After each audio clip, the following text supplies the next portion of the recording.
Halo, Assalamualaikum warahmatullahi wabarakatuh. Apa kabar? Alhamdulillah kita jumpa lagi di materi mata kuliah manajemen operasi. Pada pertemuan pertama ini, saya akan menjelaskan sedikit tentang apa sih manajemen operasi gitu ya, pendahuluan dari manajemen operasi. Jadi manajemen operasi itu apa sih? Apa saja sih nanti yang akan kita pelajari seperti itu. Oke, untuk selanjutnya kita langsung saja masuk ke materi. Oke, di sini adalah pendahuluan tentang manajemen operasi. Nah, jadi pada manajemen operasi kita di situ di dalam manajemen operasi, struktur manajemen operasi di dalam situ ada yaitu mengenai keputusan, fungsi, sistem dari suatu perusahaan. Jadi manajemen operasi itu mempelajari tentang keputusan-keputusan dari perusahaan, terus itu keputusan-keputusan yang diambil perusahaan gitu ya, fungsi-fungsi dari apa saja yang ada di perusahaan itu dan sistem-sistem yang ada di suatu perusahaan. Berdasarkan Krajewski dan Ritzman pada tahun 1987 mereka mengatakan bahwa manajemen operasi adalah kegiatan untuk mengolah input melalui proses transformasi atau pengubahan atau konversi menjadi output yang dapat berupa barang dan jasa secara terarah dan sistematis. Nah, jadi pada saat kita punya input gitu ya, suatu organisasi baik itu organisasi perusahaan perusahaan manufaktur ataupun organisasi jasa gitu ya, perbankan, pemerintahan seperti itu pasti ada input yang nanti akan diproses untuk menjadi output di mana eh, pada saat pemrosesan itu pasti harus ada sesuatu hal yang dibuat seperti itu, yang ditentukan, yang ditetapkan seperti itu, dan dia harus terukur secara sistematis agar menjadi output yang baik dan bermanfaat.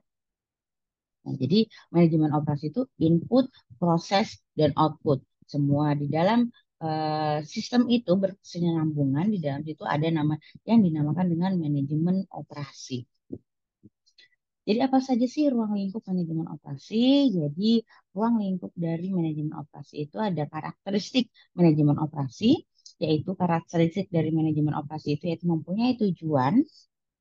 Tujuannya tadi apa? Menghasilkan barang atau jasa, lalu mempunyai kegiatan, yaitu kegiatannya proses transformasi, proses merubah, proses mengonversi input menjadi output, seperti itu ya, input menjadi barang atau jasa, seperti itu, dan adanya mekanisme yang mengendalikan pengoperasian. Jadi di suatu pengoperasiannya tadi, yang proses transformasi tadi, di situ ada mekanisme-mekanisme yang mengendalikan agar suatu operasi itu berjalan dengan baik dan lancar. Gitu. Tuh. Berdasarkan sistem operasi sebagai acuan, maka ruang lingkup manajemen operasi dapat dirumuskan dengan melihat keterkaitan antara ketiga aspek.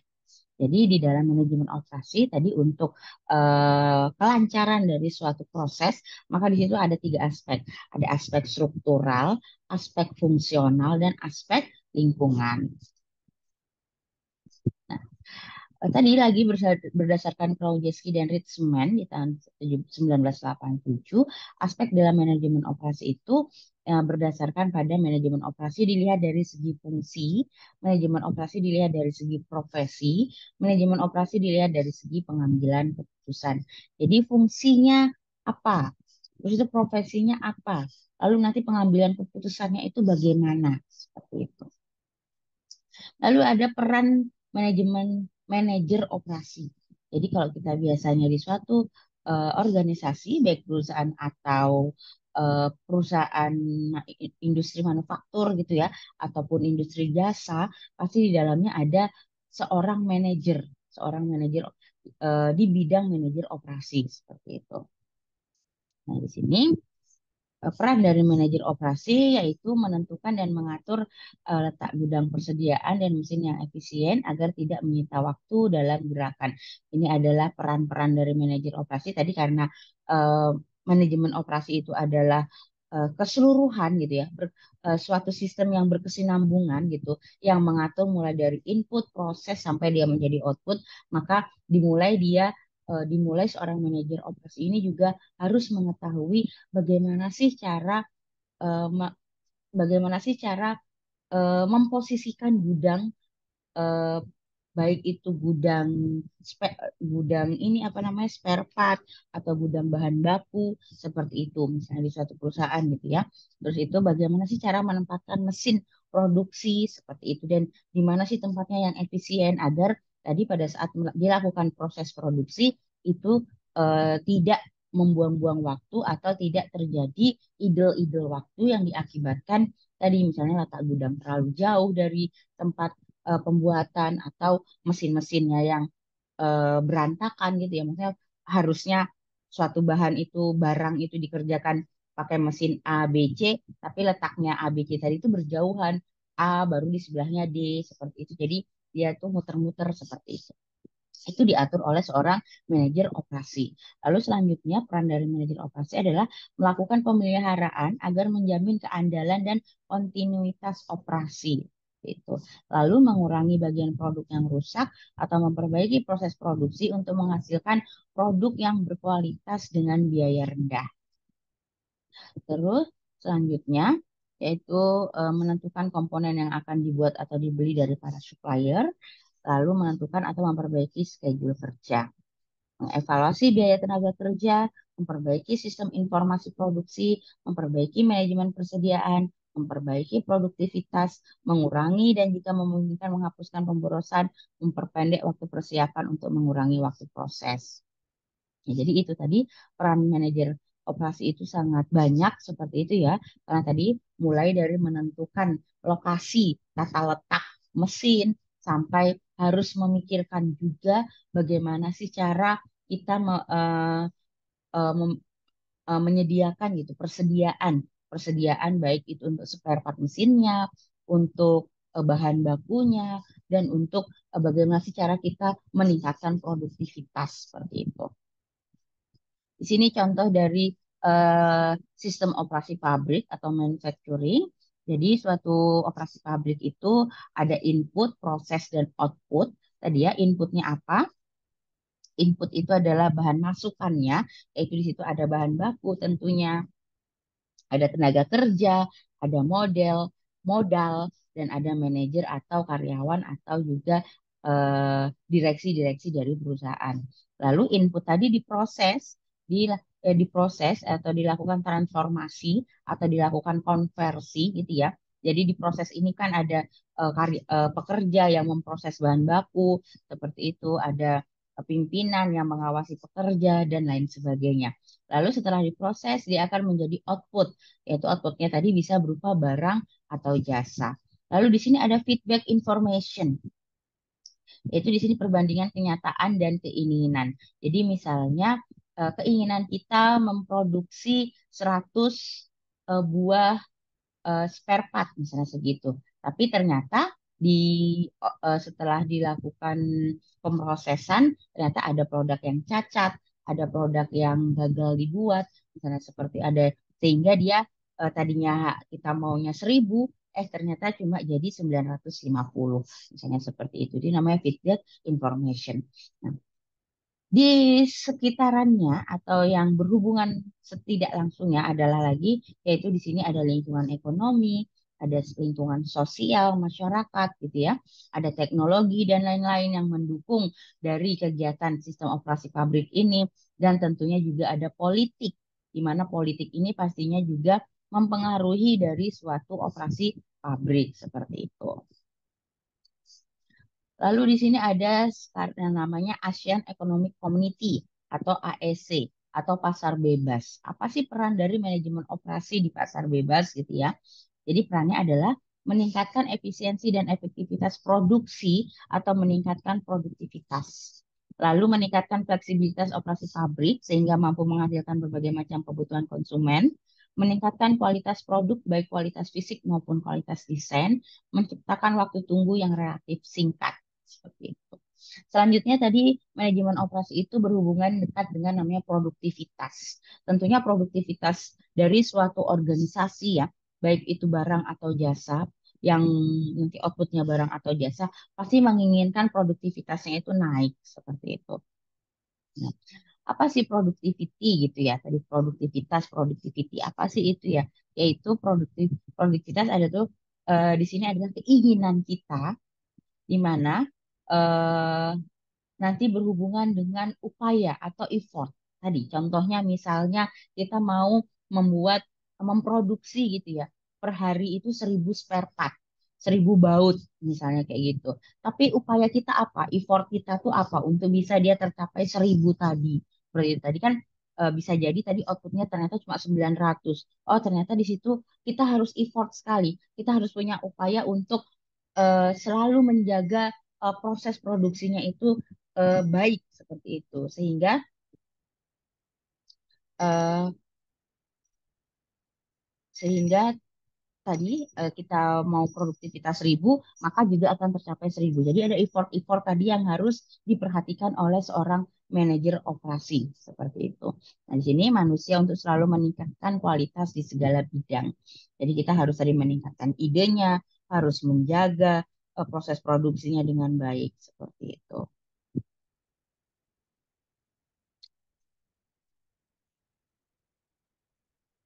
Nah, secara umum, produktivitas merupakan perbandingan antara hasil yang dicapai atau output dengan keseluruhan sumber daya yang digunakan atau input. Gitu. Produktivitas menurut National Productivity Board di Singapura, gitu ya. Produktivitas adalah sikap mental atau attitude of mind yang mempunyai semangat untuk bekerja keras dan ingin memiliki kebiasaan untuk melakukan peningkatan perbaikan.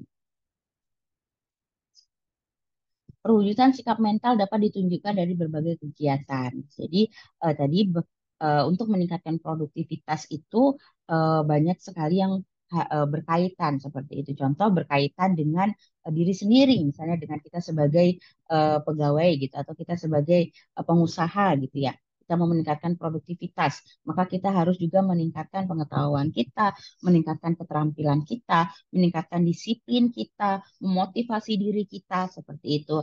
Kita harus kreatif ide-ide kita gitu ya. Seorang pengusaha itu harus dituntut kreativitas dari usahanya. Misalnya seperti itu harus inovatif, dinamis, profesional seperti itu dan berjiwa kejuangan. Dan berkaitan juga misalnya dalam pekerjaan yang dilakukan. Jadi kita manajemen dan metode kerja yang lebih baik, penghematan biaya seperti itu, tepat waktu, sistem dan teknologi yang lebih baik. Jadi peningkatan produktivitas itu sama dengan peningkatan profitabilitas, profit ya. Jadi kalau ini linier, jadi kalau produktivitas naik, pasti profitnya juga naik. Jadi kalau kita misalnya tadi sehari bisa membuat 1.000 baut, 1.000 spare part, maka dia akan terjual 1.000, berarti profit kita naik. Misalnya nanti bulan depan kita bisa naik lagi nih produktivitasnya. Tadinya 1.000 menjadi 1.500. Berarti nanti profitnya juga akan naik seperti itu. Jadi peningkatan produktivitas berbanding lurus dengan peningkatan profitabilitas.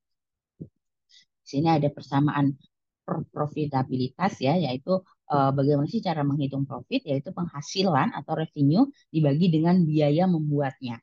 Jadi misalnya kita membuat baut itu total cost biaya pembuatannya 5.000, lalu penghasilan kita itu misalnya 50.000 untuk 5 baut seperti itu, berarti penghasilan tadi atau revenue-nya atau keuntungannya dibagi dengan biaya pembuatannya itu namanya adalah profit. Atau juga bisa dihitung dengan jumlah output dikali harga per unit dibagi jumlah input dikali biaya per unit. Atau bisa juga profitabilitas sama dengan output per input dikali harga per biaya.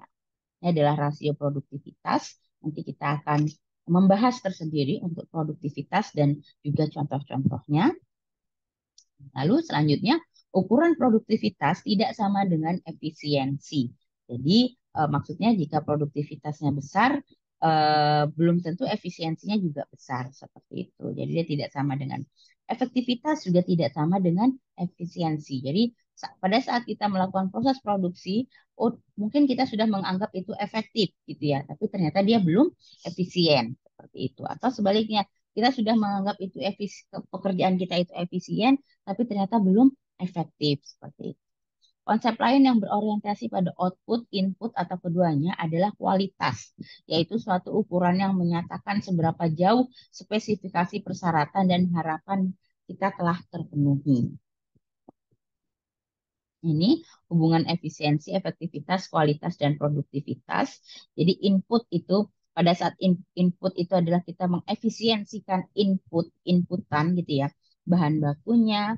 Terus tadi misalnya tenaga kerja kita efisiensikan, jangan sampai kita kelebihan tenaga kerja atau kekurangan tenaga kerja seperti itu.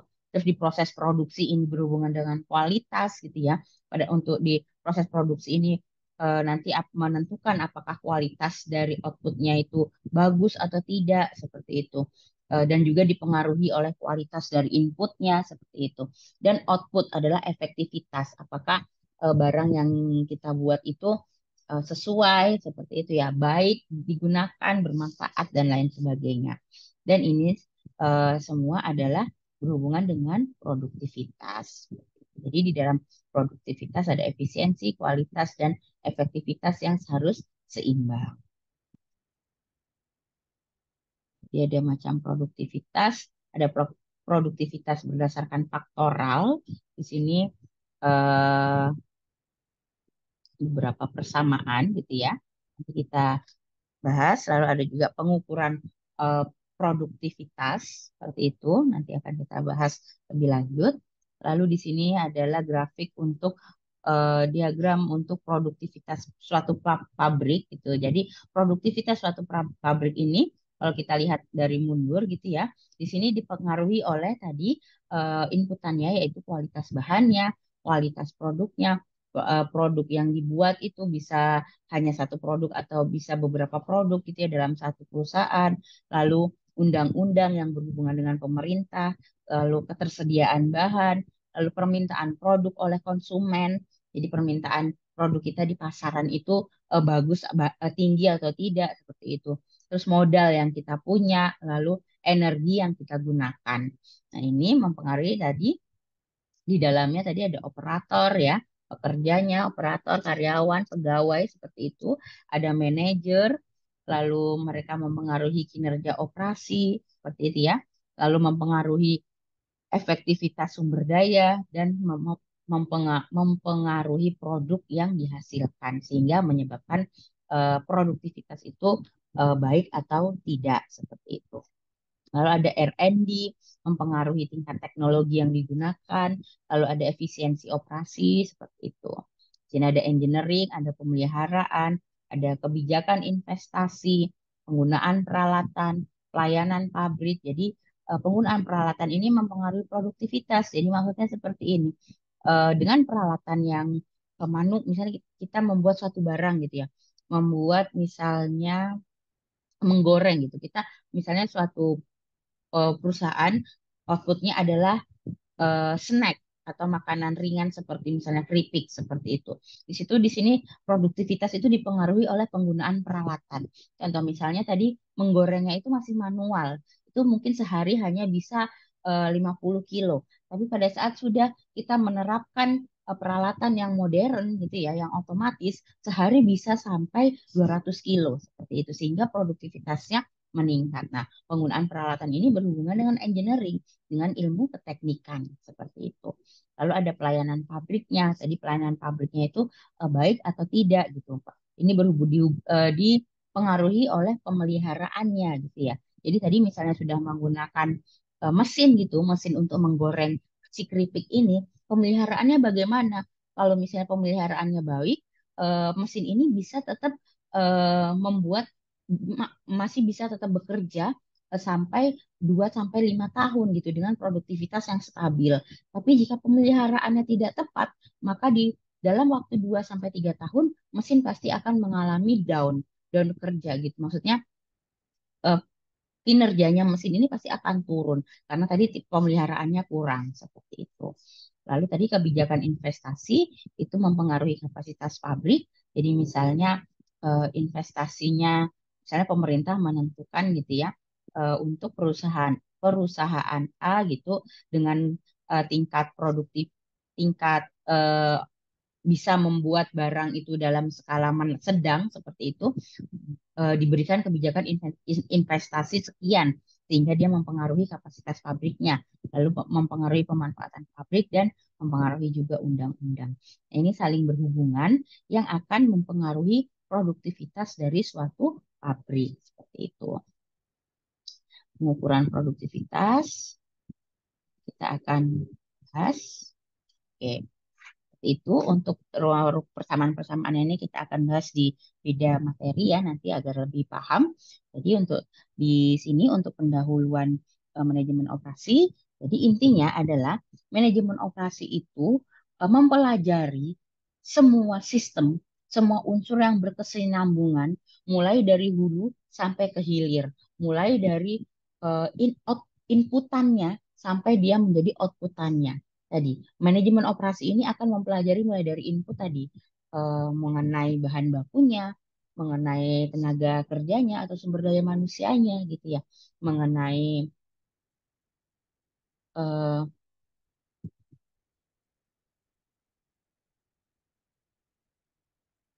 mengenai modalnya, mengenai direksi-direksinya seperti itu. Lalu mempelajari juga mengenai prosesnya, proses transformasinya atau konversi input tadi menjadi output, menjadi barang dan jasa.